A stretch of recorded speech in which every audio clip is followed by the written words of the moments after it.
शहर से दूर पहाड़ों के दामन में एक पुरानी और सुनसान कोठी खड़ी थी। कहते हैं इस कोठी में कई साल पहले एक खानदान कत्ल हुआ था और उसके बाद से कोई भी वहां ज्यादा देर नहीं रुक सका।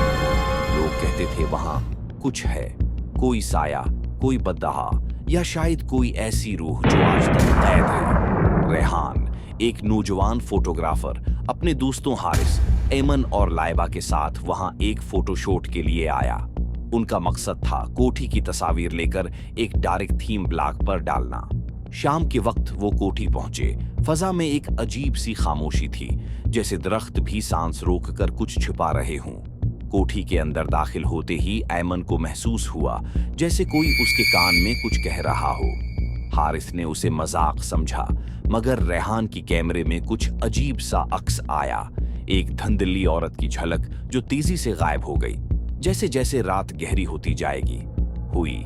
लाइबा को बार बार किसी के कदमों की आवाज सुनाई देने लगी। वो सब एक ही कमरे में जमा हो गए, मगर अचानक दरवाजा जोर से बंद हो गया और सबकी टार्चें बंद हो गईं। अंधेरे में किसी के चलने, सरगोशी करने और रोने की आवाजें गूंजती रहीं।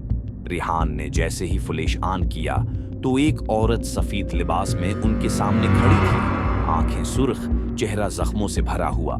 रेहान ने चीख कर दरवाजा खोला और वो सब दौड़ते हुए कोठी से बाहर निकल आए। जब उन्होंने पीछे मुड़कर देखा तो कोठी की खिड़की से वो औरत उन्हें घूर रही थी। बाद में पता चला ये औरत नौरीन बीबी थी, जो अपने शुवहर के हाथों कत्ल हो गई थी और उसकी रूह आज भी इंसाफ की तलाश में इस कोठी में भटक रही है।